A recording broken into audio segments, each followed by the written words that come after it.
गया कि अब किसी भी राज्य को विशेष राज्य का दर्जा नहीं दिया जा सकता है, को खत्म ही कर दिया। अब तो देश के किसी भी राज्य को विशेष राज्य का दर्जा प्राप्त ही नहीं है। तो जब जब चुनाव नज़दीक आता है और जब विपक्ष में बैठते हैं तब उनको विशेष राज्य का दर्जा याद आ जाता है। ये घिसा पिटा विशेष राज्य का दर्जा, अरे जब आंध्र का कमिटमेंट था, और देखिए यही नीतीश कुमार की पहल पर जब पी चिदम्बरम देश के गृह मंत्री थे और बाद में वित्त मंत्री थे, तो उन्होंने एक रघुराम राजन की अध्यक्षता में कमेटी का गठन किया था इसी बात को लेकर कि वो अध्ययन करे कि बिहार को दिया जा सकता है कि नहीं दिया जा सकता है। और रघुराम राजन कमेटी की रिपोर्ट, उस रिपोर्ट में यह कहा गया कि अब किसी भी राज्य को विशेष राज्य का दर्जा नहीं दिया जा सकता है।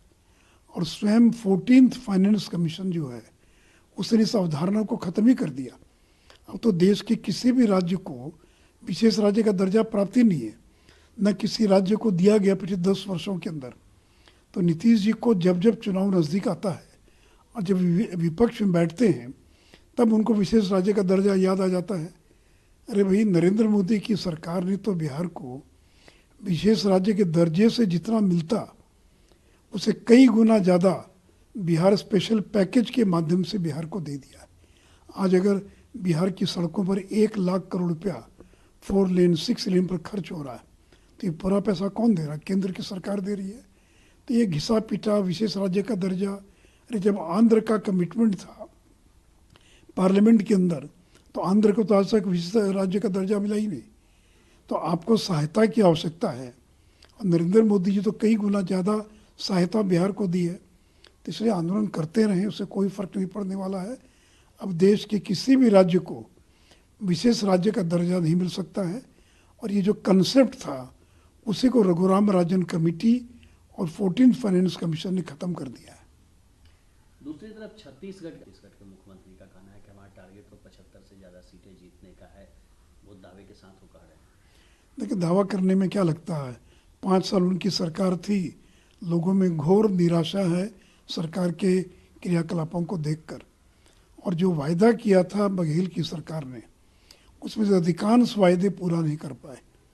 और इस समय बीजेपी के पक्ष में छत्तीसगढ़ में, मध्य प्रदेश में हवा चल रही है।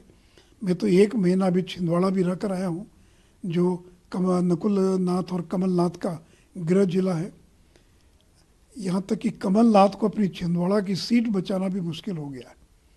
तो इसीलिए दोनों राज्यों में बीजेपी की सरकार बनेगी।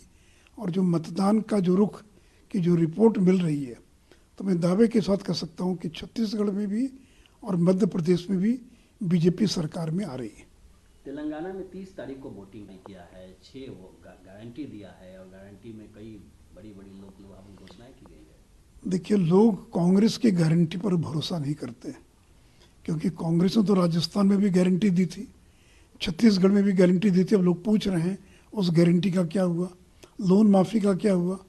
तो अब कोई कांग्रेस के गारंटी पर भरोसा करने के लिए तैयार नहीं है। लाख ये चांद ला देंगे ज़मीन पर, कुछ भी वायदा कर दे, लेकिन चाहे वो छत्तीसगढ़ हो, मध्य प्रदेश हो या तेलंगाना हो, कहीं की भी जनता कांग्रेस पर विश्वास करने के लिए तैयार नहीं है।